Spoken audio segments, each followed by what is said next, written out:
everyone, and welcome to MoveCo Live. My name is Samantha Moonsammy Gordon, your host for the show, and today we're talking all about Ayurveda. This is a really amazing topic. I remember when I was in university, I went to India for the summer and going to a wellness center with some of my friends and had my first experience of Ayurveda. I had no idea what was going on, but I just remember being so curious about another way of taking care of our bodies and healing, and we're so excited to have Nidhi here today. Hi, Nidhi. How are you doing today? Hi, Samantha. Doing very well. It's such an honor to be here. I'm excited to be speaking to you and your audiences. Wonderful. So Nidhi is a third generation Ayurvedic practitioner. She's from India. She lives in New York City. She takes clients from all over the world, and she is one of our MoveCon 2020 speakers. So we're so excited to have her because she'll be educating us and sharing this beautiful science of Ayurveda and showing us how we can live our best life using this tool, which is really all what MoveCo Live is all about. And we wanted to say a big thank you to our sponsor, the Green Beaver Company, for helping us air this show. So I'm going to get right into the interview because there's so much great stuff to talk about. So I'm going to tell you, who is Nidhi Pandya? So I'm going to put up her website and her Instagram page afterwards. So when you want to talk with her, she's very open. Please do that. I'll tell you a little bit about her now. She is a third generation Mind-Body Ayurveda practitioner. She's a faculty at the Shakti School of Ayurveda, writes for top publications, and has been a speaker at organizations such as the Chopra Center and Google. She seeks to make Ayurveda accessible and comprehensible to the modern mind, which I think definitely there's so many people that are interested and curious about this topic. So thank you so much, Nidhi, for talking with us today. And I want to... this has been in your family for a long, long time. You've grown up with this.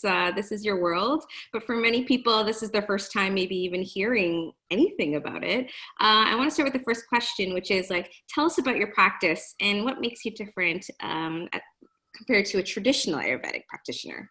Right, of course, Samantha. And so Ayurveda, which basically is the science of life, right? Ayur means life and Veda means science.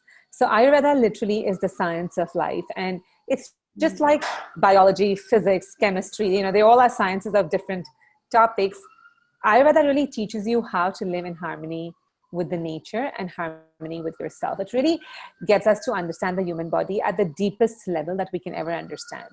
And my practice, I say my practice is different for two reasons. Firstly, Ayurveda has been popularized, especially in the West, due to all the great herbs and the practices. It offers tremendous practices. It offers some great herbs. And that's what has really made Ayurveda popular here in the West. However, I seek to take people back to the principles of Ayurveda. Because any practice, right, if it's done without understanding the principles that underlie the practice, is a partial practice. It's not going to be passed on for generations because at some point somebody will ask, why are you doing this? So I really want to drive people back to the basic ground principles. And that's how I teach and practice Ayurveda differently. I tell people, if it cannot make sense to your logical brain, do not buy it. Do not adopt this practice. That's number one. Secondly, I seek to include the mind and body as well as bring Ayurveda to people's lives through immersion. And by that I mean is, when you learn a language as your first language, as your mother tongue, it's through immersion. You're just immersed in it versus learning it much older and they feel very different. Learning the first language is no effort at all. And learning a language at a later age is so much effort. Yes. So I seek to teach Ayurveda through immersion so that it's such a natural part of people's lives. They understand it just like they understand waking up, brushing their teeth, taking a shower. That's how I like to teach Ayurveda. I love it. So it's really empowering because you're basically saying we're not sort of clinging on to the doctor or the practitioner to always help us. You're really making it part of every day. I love that you said Ayurveda is life. That's such a nice way to remember it, So, mind. So how does the mind and body connect with this whole concept of Ayurveda? Right. So Ayurveda is based on something called, there's a whole theory that's called the guna karma theory, which means that everything, right, that you consume at a physical level, at a mental level, through your food, through your mouth, through your senses, you the way we examine stuff is by understanding the properties that they carry. That's the guna. And the karma is the action that they have. So the action, once we understand the property, we can understand the action that it's going to have. And when it comes to your mind, right, every thought that we have has a particular, can have a particular property and thereby a particular action. So for example, if you're angry, the property of anger is hot. Okay, yes. And it's going to add to heat in our body. Now, we as human beings are, warm-blooded mammals, and we are warm and moist, and we want to keep our range in that warm and moist range. That's the best, that's the thriving environment for us. When that warm becomes hot, there is a problem. When it becomes cold, there is a problem. And every thought has a corresponding property, which has a corresponding action on our bodies. Yes. Now we recognize this as neurotransmitters, as hormones, as chemicals, etc. But it's the basic fundamental understanding is, what does it do to my equilibrium? I want to give you another example. For example, anxiety, right? Anxiety has a quality of, when a thought lingers on for a long time in your brain, it becomes anxiety, a thought you can do nothing about, right? And it starts ruminating in your nervous system. It's literally oscillating. Okay. The faster it oscillates, the more movement it creates. And that movement can actually dry out your nerves. So anxiety has a very drying property, for example. And when that happens, it can leave your body dry. It can deplete your mucus linings, which protect your gut. And we often see this, for people who have IBS, IBD, they have very depleted mucus linings in their gut. Similarly, with people with anger issues can have ulcerative colitis. So you realize that every thought, I say you can eat food maybe 3, 5, 7 times a day, but you're thinking all day long. Your mind is active all day long. So every thought has the power to change the environment of your body. What is a small chemical change in the short term can become a big biological change in the long term. That's very powerful. It's very, very powerful. I don't know how many of us really think about that, Wow. So when we talk about Ayurveda, there might be a lot of myths floating around about the concept and what it is. Can you help debunk some of those myths and give us some more education on the topic? Yeah, sure. I mean, I feel like there's a lot of myths around Ayurveda, but I'm just going to pick on a few, right? Sure. Firstly, a lot of people think that you have to know your dosha or you have to know your doshic imbalance before you practice Ayurveda. You don't actually. If you begin at balance and you can keep it at balance, there are some universal principles that might work for everybody. So I would say to find out your doshic imbalance or to find out your doshic constitution only has an impact if you notice active symptoms very, very often. Otherwise, sometimes it can be very confusing. Also, the myth that you're made up of only one dosha. The truth is we have all 3 doshas in our body. They all have a function, and one of them may have an exaggerated tendency every now and then, and, kind of knowing that, right? So I think there's a lot of myths around doshas, how they function. I say that's not where you should start your journey. That's what I basically tell everybody. So there's a big dosha myth. We have all 3. All 3 are always working in tandem. They change according to the age, according to the seasons, according to the foods we eat and where we live. Yes. Right? A couple of other myths are that people think that to be Ayurvedic, you have to be vegetarian. And unfortunately, Ayurveda uses meat as medicine. It does. Right? So even though I'm vegetarian, I just want to be honest and tell people that Ayurveda does use certain animal substances, but more as medicine than as food. And because Ayurveda has gained popularity through the yogic sciences, and yogic sciences are primarily, they advocate vegetarianism. I just want to clarify that Ayurveda doesn't. It uses bone broth, etc., for a lot of other healing purposes. Right. Thirdly, people think Ayurveda is just about herbs and practices. That's the last thing.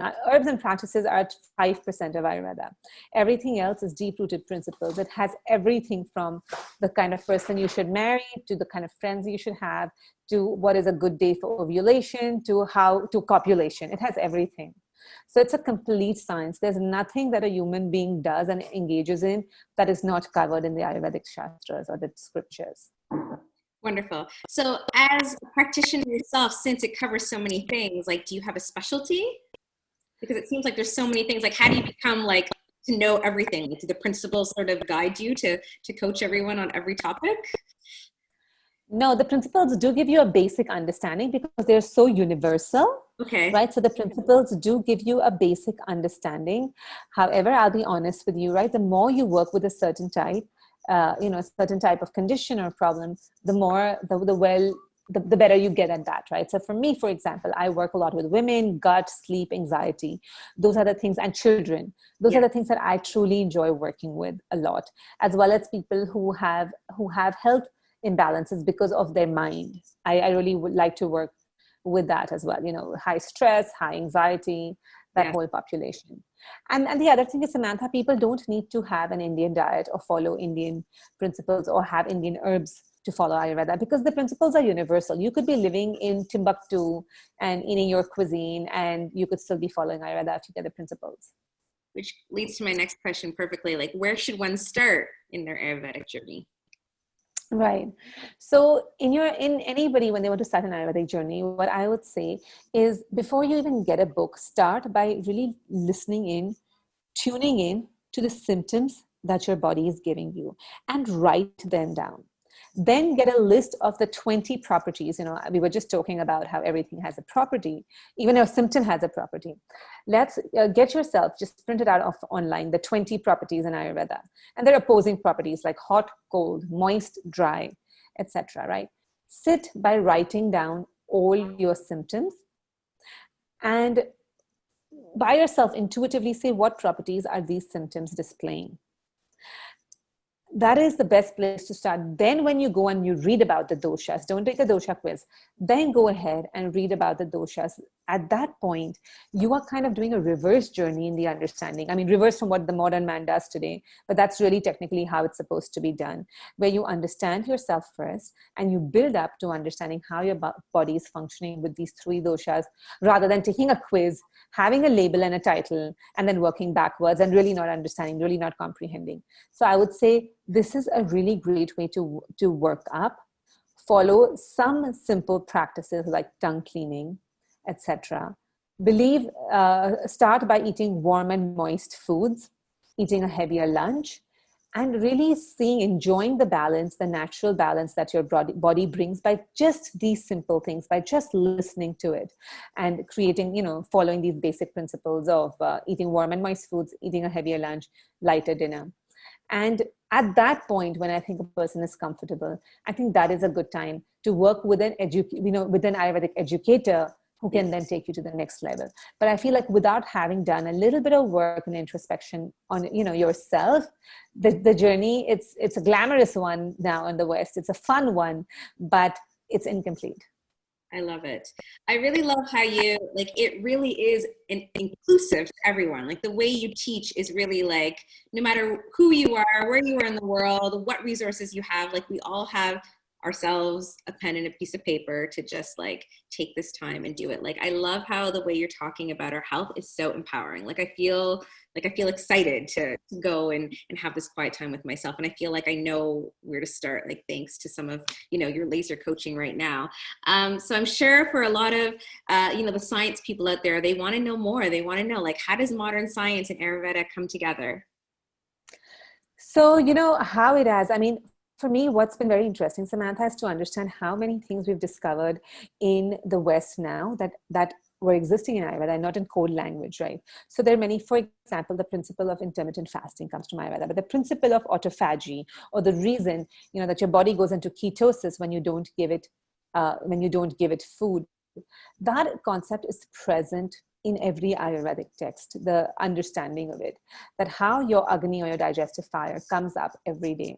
And it will first digest your foods, what you eat, then toxic residue, then it will start digesting your tissues, and then it will digest life, right? So that is explained so well, so beautifully, in so much detail. And it also explains who is intermittent fasting for, who is it not for, how is it to be done. So a lot of these modern things that are being done today. The other thing, right? For example, the concepts that there's a new concept here in the West, that they've understood that the nose has a deep connection to the hypothalamus and pituitary region in the brain. And here in the West, the Harvard researchers have called the nose the gateway to the brain. And if you look at Ayurvedic texts 5,000 years ago, that's exactly what that's exactly what they say. There is a saying called Nasahi Stirsho Dwaram, which means nose is the only gateway to the brain. Now, while here researchers in Harvard are wondering that they've understood that there's a link to Alzheimer's, dementia, Parkinson's, and to this region of the brain, and the nose can have some access and theory into it, Ayurveda has a full understood prescription regimen as to how this sense organ can be used to stimulate and keep that region of the brain healthy. Wow. There are so many other new practices, whether it's the neti pot, whether it is oil pulling, whether it is tongue scraping. So what I would say is that a lot of the modern sciences, a lot of the holistic world, like I have doctors who are American allergists who are now prescribing the neti pot. So my plea to everybody is just explore, keep an open mind, and you will find so many places that we are aligning. The modern science is now aligning with Ayurveda. And that's exactly where they are aligning with these concepts. Exactly. Anything that's very new and less than 50 years in the modern world, less than 50 or 100 years, I say let it live its course. Let it live one generation before we even buy that. But some of these more solid concepts have their roots in Ayurveda. Love it. So I want to know a little bit about you. Thank you so much. Like, I think in such a short time, you taught us so much as a starting point and really gave us the education and the empowerment to go seek within ourselves to answer some of these health questions. But for you, so I have two questions for you. So one, like, I know you come from a family with this, but do you remember being a young person and that aha moment of when you knew, like, okay, this is my calling and my path and I wanted to share this? Do you have a story of with your grandparents or family? Because it's fascinating. So, Samantha, for me, I actually first got into the mind rather than the body because I grew up in a joint family, 14 people. And of course, we were eating the same foods, but reacting differently to it. So that already, I was always like, oh, now that makes sense. And I always heard the elders in our family being like, oh, you have excess heat in your body today. Oh, you're more intolerant to the sun. So I always understood that bio-individuality. But what really stuck with me is how human minds respond differently. For example, let's say we lost a loved one. Everybody had a different reaction. We all know we love people the same. So understanding how people's experiences and their own bio-individuality, how they interact with each other, really determines how we live our life. And that, as I grew up, I actually started doing more and more work with that. I was always the coach to all my younger cousins, right? And I was making notes, always understanding all of this. Even if when I watched a movie or read a book, I tried to understand the mind of the character, even if it was fictional, yes, and what made it tick, right? So I feel like gradually that journey made me feel like this is what I want to do for a living. And when I moved to the US, Samantha, about 16, 17 years ago, I had a brief stint at a pharmaceutical industry. And that's when I knew that I had to go full force, yes, and really bring out the science, because it was so intuitive and so complete in itself. Exactly. Oh, I love that so much. So as a mom, you talked about that, how does the whole practice, how do you start Ayurveda with children? Like you mentioned that's part of your practice, that you love working with children. How would someone think about that? Right. And I think it starts right in the womb. Both my girls have been raised fully, like with a lot of Ayurveda, with all of Ayurveda, I would say. Yes. And they still live normal lives, they still eat pasta and they still do what they do. They go to birthday parties. So it's not like they're living in a monastery. However, that being said, I think with children, it's extremely useful to find out what dosha or function dominates their body. So for example, some kids, the 3 doshas, I'm going to just give a 2-minute understanding of Kapha, Pitta, and Vata. Kapha is the building dosha, and during childhood, that's actually the building time as well. So that's the functions in your body, right? Building fat, building tissue, building phlegm, going to sleep. Anything that's slow building and preserving to life is the Kapha dosha. Anything that's transforming, right? Coming up with quick ideas, heat, transformation of your food, transformation of your skin color in the sun. All of that is Pitta dosha, which helps to transform everything that comes together in your life. So adolescence is the time for transformation, like a big time for transformation, because suddenly there's these hot hormones and a lot is transforming. And then the last is movement and expulsion, which is Vata dosha. Things need to move. You need to have a bowel movement every day. Your thoughts need, if you touch something hot, there's a transfer of that to your nervous system, to your brain. So things are moving, nervous impulses, your body, your limbs, your peristaltic. This is all movement, which is supported by the Vata dosha. But finding out what tendency does my child have? Is my child the one that's more the building, preserving, slow and steady Kapha?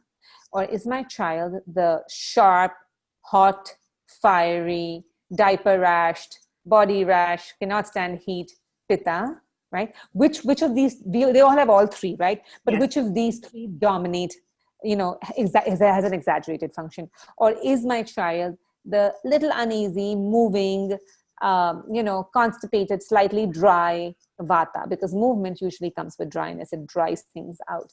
And while they all have three functions, they could have one or two that's little dominant.